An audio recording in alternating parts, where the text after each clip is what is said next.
Hi, geeks. This is CJ Miller, and I'm here to talk about some books that came in today.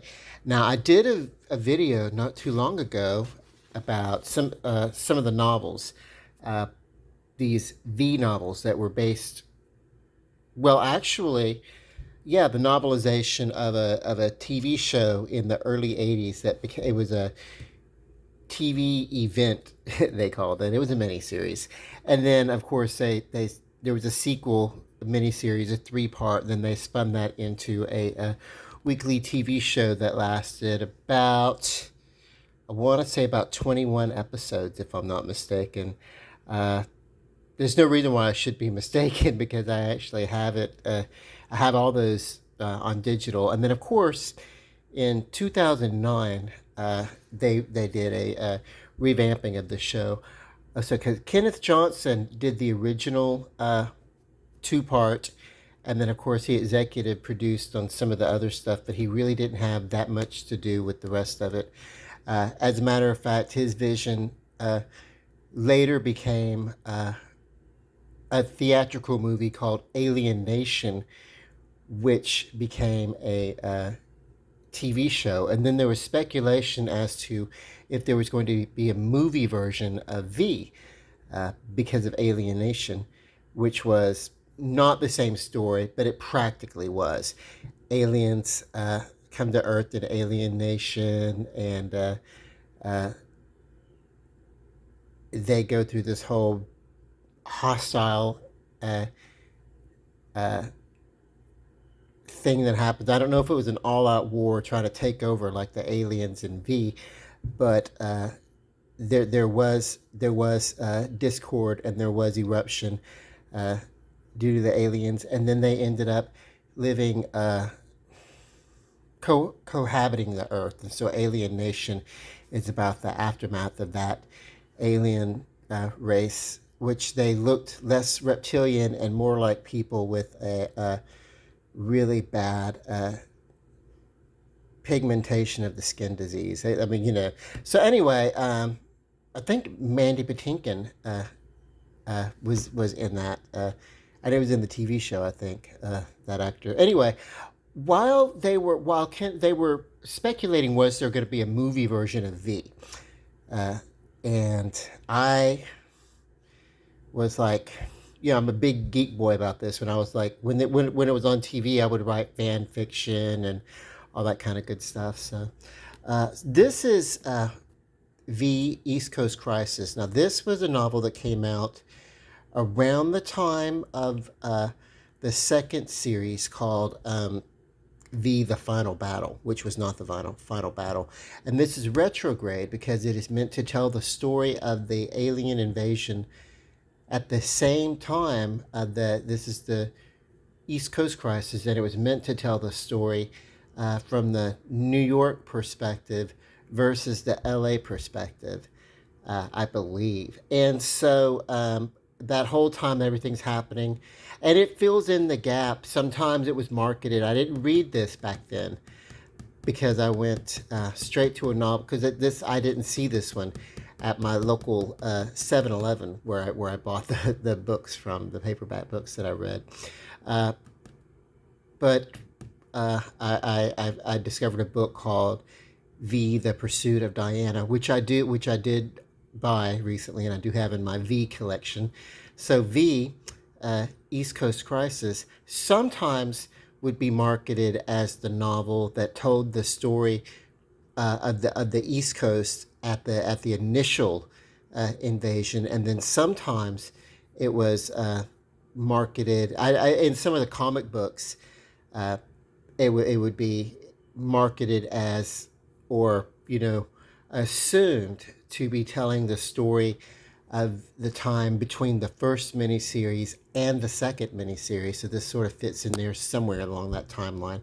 So anyway, it's how comic book people in particular, and science fiction fans and geeks, we are big about story continuity.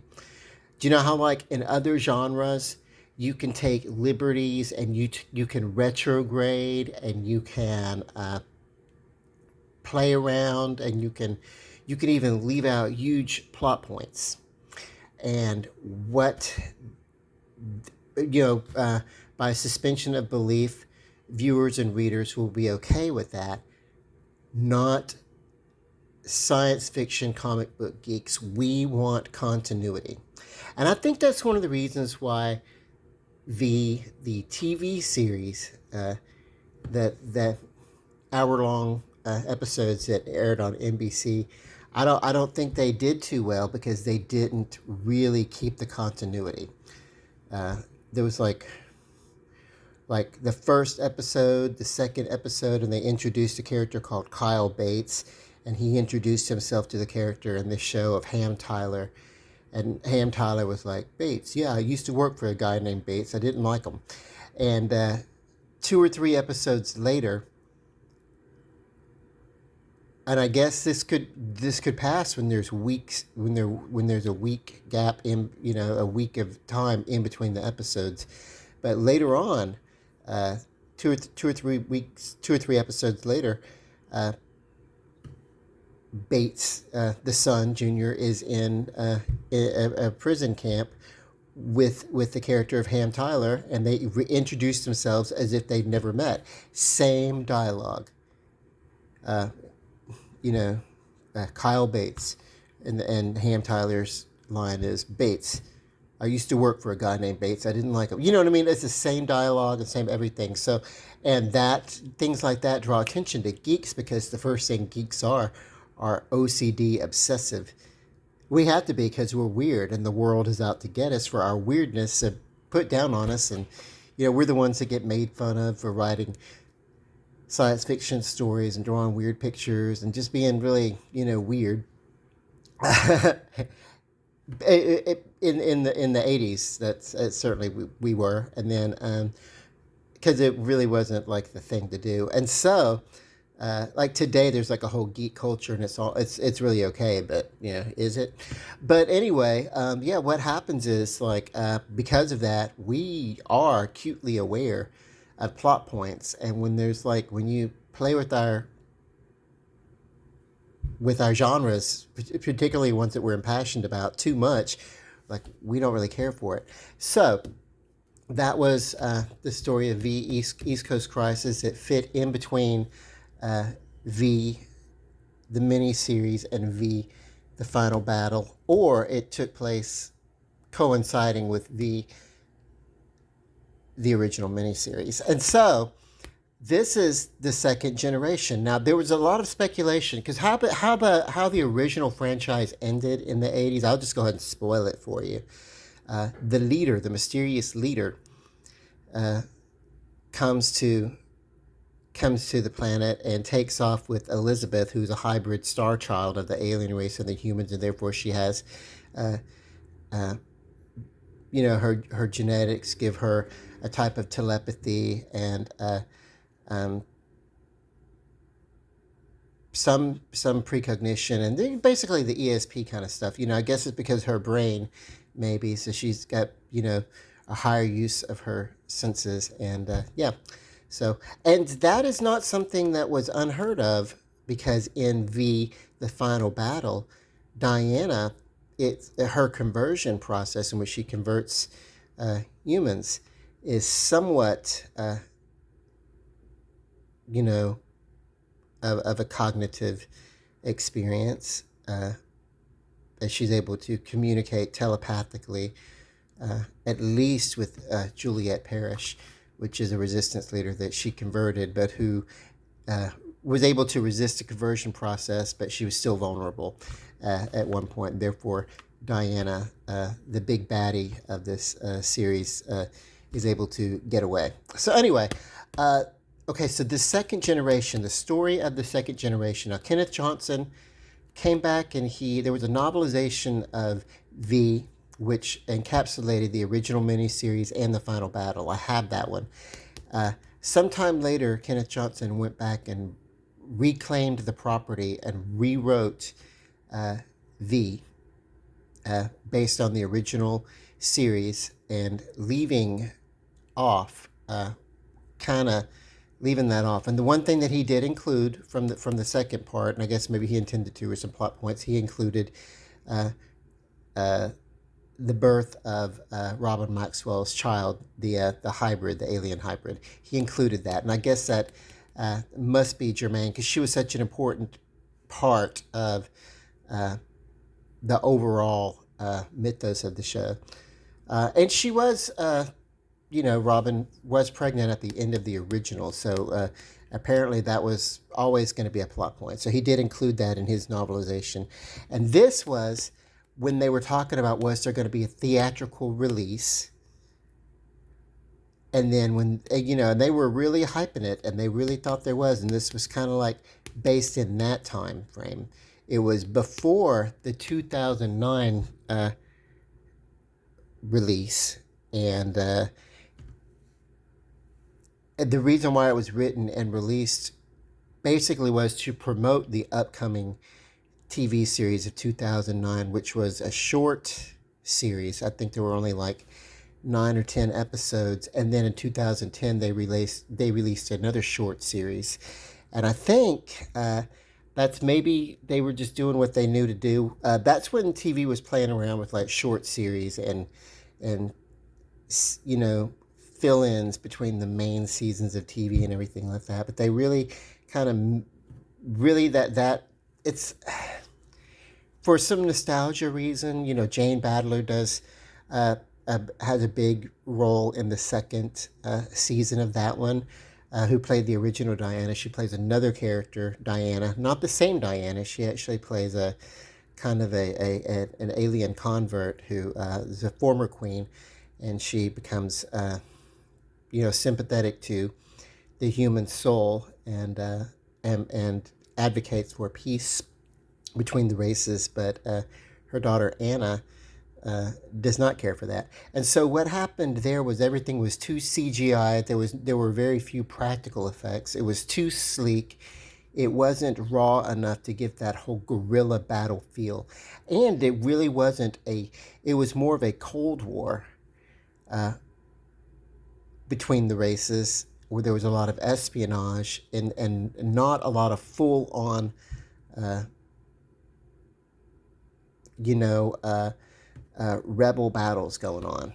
And, by that time, the United States, we had become like unsympathetic to rebels because rebels were kind of our enemy. We have like, at that time we have Al Qaeda, and ISIS, which is the remnants of Al Qaeda, building up in 2009 and everything like that. So the last thing we want to do is show uh, sympathy to a rebel, rebel scum, as the the that other franchise would term them. So what they did was they kind of went to an FBI investigation procedural that occasionally had some coup, but it was more of a investigative thing, you know, and it was less of a war picture. Whereas, uh, yeah. So anyway, uh, but the original V, that was a story of, uh, by the aliens were, in fact, they were, uh, what was how do I want to put this? They were symbolic of the Nazi invasion of Austria that eventually spread and took over, uh, you know, most of Europe, and allied with uh, China and Russia at some point, and then they betrayed Russia, and all that kind of good. So it's kind of got a lot of that going on. Uh, but this was the follow up to uh, the the original series, and it foregoes for the most part, it foregoes the final battle, and it foregoes all these books. This is the first or something, first or yeah, I believe in a series of monthly or bi-monthly novels. I think they wanted to do one every month. When the TV series started, they had talked about doing one of these every month. So there's about 16 or so novels around this time in the 80s that coincided with the comic books and coincided with the TV series, the hour-long series that went on for like 21 episodes. And what happened was, yeah, for a while it blew up and had major exposure. They did not have, which would have been cool, toys, because these were not, I mean, children my age loved them, 13, 14. We devoured this, but we didn't have action figures and we didn't have spaceships and spacecrafts and stuff as depicted in the original TV series they had there. It would have been a great for marketing tie-in, but at the same time, it was supposed to be a commentary on propaganda of what the Nazis, how they solicited the youth. And so to turn around at that point and to market the toys would have been to make, would have been going meta, which I don't think that term was there, but that's what it would have been. And it would have become too campy. Later on, especially in the TV series, especially with the character of Willie, who was an alien that was transferred and did not speak English perfectly. He spoke all right, but he would have problems with turns of phrases and puns and things like that, and synonyms, and he would mix up his expressions. That was his gig, So like, and so when so yeah, of course that character was played by the incomparable actor who played Freddy Krueger in the Freddy movies. His name was Robert Englund. Okay, so we know that guy. Okay, so obviously I have a passion for this. I've not actually read this, but there was a big plot point at the very end of the original miniseries and it ends on this, where the Resistance, they have set up a relay to broadcast a signal into outer space. Okay, to contact a supposed enemy of the leader of the Visitors, for which some of the humans would be turned into soldiers to battle for the leader against his enemy. So this is to reach out to that enemy. And so this is kind of like what happens when that signal gets intercepted, and is the the enemy of my enemy my friend, or is the friend of my enemy that kind of, that whole thing. But it's really, the enemy of my enemy is my friend, that logic. It may only happen, but not really. And it kind of carries that, to me. If I were to go back to the Nazi, I haven't read this yet, but if I were going to write this and I were going to make the comparison or continue it to the Nazi occupation in Austria and then spreading out to Europe and everything, I would make the enemy. I would kind of put them in the Stalin position, the Russian position, and but who overtakes who? There's a lot. This is actually one I have not read yet. I haven't really read this one either, but so much has happened that I know about it, and it's basically the same story as the same, the Resistance basically kind of starts in Los Angeles, and this takes place in the East Coast, and there's a lot of that the Los Angeles Resistance kind of inspires the resistance fighters in the East Coast. And so, yeah, so the original work was dedicated to resistance fighters everywhere. Today, resistance fighters are known as terrorists if they're resisting against the Allied nations, which the United States is a part of. And, so I don't think that we can dedicate work to resistance fighters, because it has a lot to do with motivation. And when you have one regime taking down a horrific regime, like an overthrowing a government because they're atrocious, and then the government that steps in is just as atrocious, and they rose the from the from the it's like, yeah, I don't know, it's weird. And so you don't, these are things you don't like, these kind of things, these stories taught 12, 13, 14 year old, you know, readers about different types of political constructs. By the way, so did Star Wars, uh, and which was all about some politics. The Star Wars, which I'm not nearly as, I love it, but I'm not nearly as integrated or involved with emotionally as I am with these characters, you know. Okay, so, and it's probably because this has a lot more to do with humans, earthlings, people like myself.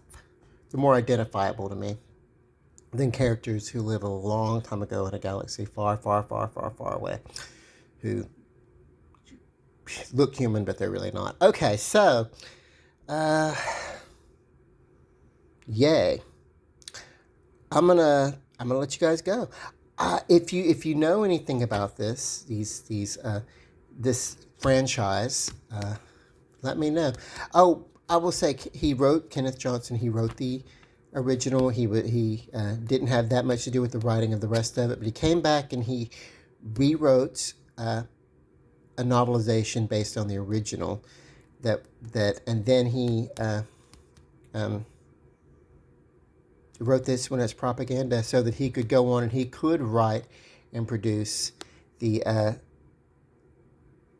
TV series of the 2009-2010 era. And I don't know, maybe he should have went a little bit more gruff with it. I think it was about to get that way. That second season, the aliens had kind of really taken over, and it left on a big cliffhanger where the entire planet was basically about to be converted through not a brutal conversion chamber, but through a blissful type of brainwashing that Anna, the leader, would call bliss.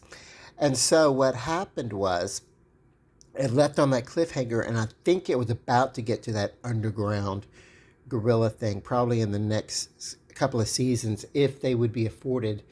But they didn't, and I think, unfortunately, the action was going to come too late, and the show kept moving around too, so you could never find where the show was. It would, like the very first one, the very first 2009, they came on, they played 2 or 3 episodes, and then it got lost for a few weeks, and then it came back, and it was like, okay, what's going on? Where's the show? And it was on another night at a different time, and it was like, I don't know. It was really hard to follow, and then it played for a short time, and then it came back for a second season, but still, it was hard to find. The time and the day and everything like that. And this was you couldn't just stream the next day. Do you know what I mean?